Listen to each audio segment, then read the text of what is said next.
तो मैं सभी जनता को और बहन मायावती सभी को धन्यवाद करना चाहता हूँ। मैंने बहुजन समाज पार्टी का कल ही मिला हम लोग को टिकट और वहाँ से डायरेक्ट हम लोग आ ही रहे हैं। बीच में लोगों ने जो भी रिसीव किया उसके बाद हम आप लोगों के सामने मौजूद हैं। कहने का मतलब है कि इस बार बहुजन समाज पार्टी बहुत ही दमदार तरीके से आ रही है। अगर उन लोगों को बहुत लोगों को लग रहा होगा कि बहुजन समाज पार्टी को कोई पछाड़ देगा तो वो संभव नहीं है। और इसलिए संभव नहीं है कि पूरे के पूरे लोग दोनों राजा को देख चुके हैं और राजा को देखने के बाद हम उन लोगों को प्रजा को देखना है, क्योंकि राजा कभी भी प्रजा को नहीं देखता है। लोग सिर्फ और सिर्फ हल्ला मचा रहे हैं कि वो गलत कर रहा है, वो गलत कर रहा है। इसमें जनता का क्या गलती है ये दोनों राजा नहीं बताने के लिए। 3 मुद्दों को लेकर आए हैं। 3 ही मुद्दा हम लोगों के पास है, स्वास्थ्य, रोजगार और शिक्षा। ये तीनों चीज़ हमारे यहाँ पूरी तरह से विलुप्त हो चुका है। जैसे कि आप हर जगह देख रहे होंगे कि जो बच्चे मध्याह्न भोजन के लिए जा रहे हैं, जो भी खिचड़ी खाने के लिए जा रहे हैं, उन लोगों के लिए कोई नहीं बात करेगा। उन लोग किस तरीक़ा से आगे बढ़ेंगे उसके लिए कोई नहीं बात करेगा। राजा का बेटा राजा बनेगा, यही सोच के इन लोग रखे हुए हैं कि हर राजा, आज कल हम राजा थे, आज मेरा बेटा राजा होगा, इसी तरह से सोच के इन लोग रखे हुए हैं। लेकिन अब ऐसा नहीं होगा। अब इन लोग का काम पूरी तरह से सब लोगों के बीच में आ चुका है। कोई शिलान्यास कर रहा है, झूठा शिलान्यास कर रहा है, तो कोई झूठा पैसा देके और यहाँ की महिलाओं को खरीदने का काम कर रहा है। मैया सम्मान योजना के थ्रू पहले 1000 था, फिर 2100, फिर 2500। ये लोग सिर्फ डाक बोल रहे हैं, आज हम इतना देंगे, कल तुम इतना देंगे। उतना से कभी किसी जनता का भला नहीं होना है। अगर इन लोग को जनता का भला करना है तो बहुजन समाज पार्टी को चुनना ही पड़ेगा। नामांकन कब है आपका? 25 तारीख को हमारा नामांकन है। अच्छा, बेरोजगारों के लिए क्या करें?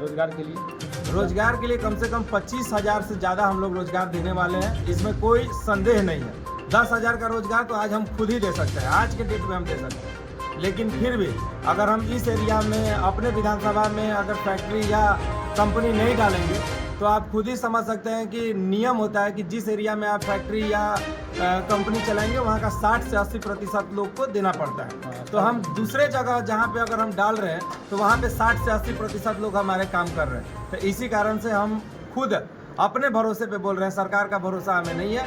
लोग बोलते हैं ना कि हम ये सरकार ले आएंगे तो वो सरकार ले आएंगे, तब हमारा सरकार नहीं आ रही। तो आपका सरकार क्यों नहीं है? यहाँ का जनता मूर्ख थोड़ी ना है कि 4.5 लाख जनता आपको वोट देकर और विधायक बना दी है या पूर्व में भी बनाई है तो आप कहिएगा कि हमारे पास सरकार ही नहीं है। तो इस बार सरकार नहीं रहेगा तो आप क्या कीजिएगा?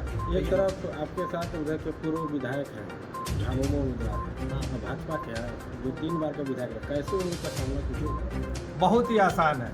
इसलिए सामना देखिए, अगर आप लोग खुद ही समझ सकते हैं कि अगर काम किए रहते तो उन्हें वोट मांगने की जरूरत ही नहीं पड़ती। लेकिन काम किए नहीं है, इसलिए उनको गली गली घूमना पड़ रहा है। वो क्यों रोड में घूम रहे हैं? क्यों आज के डेट में 3-3 बजे रात तक, 4-4 बजे रात तक दिख जाते हैं? और इन लोग को आचार संहिता से भी कोई लेना देना नहीं है। ये लोग क्या कर रहे हैं कि आप लोग देख रहे हैं कि कितना सारा गलती काम कर रहे हैं, कितना सारा केस हो रहा है, लेकिन इन लोग को कोई मतलब नहीं है, क्योंकि राजा हैं। इन लोग को पता है कि एक तरफ जेएमएम सरकार है तो एक तरफ हम खुद ही राजा बन के बैठे हुए हैं। तो दोनों सरकार यही मति भ्रमित करने का काम कर रही है। और कुछ भी इन लोग के साथ आज के डेट में एसडीओ साहब हो या जो भी हो, वो इन लोगों के साथ कुछ नहीं करने पा रहे हैं। रेगुलर इन लोग का उल्लंघन हो रहा है और आचार संहिता का उल्लंघन हो रहा है, लेकिन किसी तरह से कोई कुछ नहीं कर कल हेमंत सोरेन आए थे, उन्होंने बोला कि अगर इस बार छोटे राजा विधायक बनते हैं तो हम यहाँ पावर प्लांट बिठाएंगे। एक तरफ विधायक जी कहते हैं कि हम सीमेंट प्लांट बिठाएंगे। आप किस चीज़ का प्लांट बनाएंगे? दोनों के लिए हम बता दे रहे हैं। एक दोनों का बात के बाद मैं अपना बात रख देता हूँ, आप लोग भी बैठ ही जाइए अगर अच्छा रहेगा। देखिए, पावर प्लांट संभव नहीं है। इसलिए पावर प्लांट संभव नहीं है क्योंकि अब सरकार सब कुछ सोलर के ऊपर स्टार्ट कर दी है। पावर प्लांट से जितना धुआं निकलता है वो सरकार कभी मंजूरी देगा ही नहीं।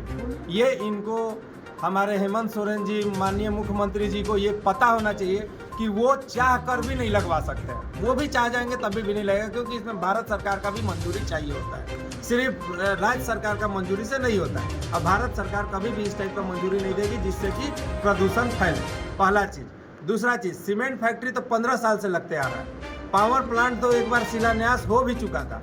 तो कितना बार पावर प्लांट और सीमेंट फैक्ट्री के नाम पे ये जनता को धोखा देते रहेगी। जनता समझ चुकी है कि इन लोग सिर्फ धोखा देकर और वोट लेने का काम करते हैं। वोट लेने के बाद किसी को कोई मतलब नहीं है, आप मरिए जिए कोई नहीं, अंतिम में फिर से इन लोग के पास रहेगा। जैसे कि बहुत सारा जगह आप देख रहे होंगे कि शिलान्यास जो हो रहा है उसके लिए पैसा लोग उठा ले रहे हैं, पैसा उठा ले रहे हैं ठेकेदार से, और उसी से इन लोग को इलेक्शन लड़ना है। 20 करोड़ रुपया 25 करोड़ रुपया उठा लिए और बजाय वो सब पैसा जनता में बांटने का इन लोग काम करेंगे और उसके बदले में फिर वोट लेंगे।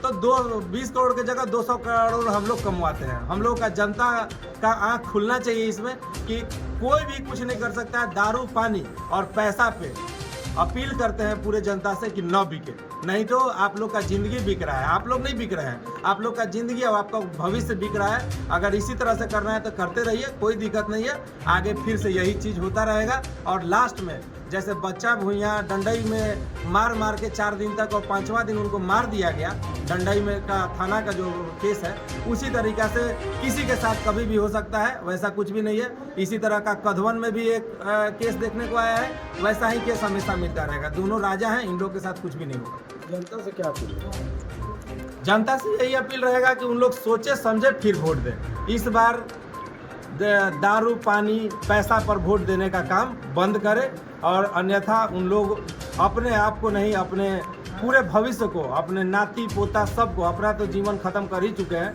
नाती पोता बेटा सबको बर्बाद करते चल रहे हैं। पलायन होते रह रहा है और पलायन रुकने का नाम नहीं ले रहा है। कल भी 2 लाश आया है। इस तरह से हमेशा, कल तो मैं एक नॉर्मल एग्जांपल बोल रहा हूँ, और बहुत जगह ऐसा है जहाँ पे कि हर दूसरे दिन लाश आ रहा है लेकिन जनता को पता नहीं। यही हमारा जनता।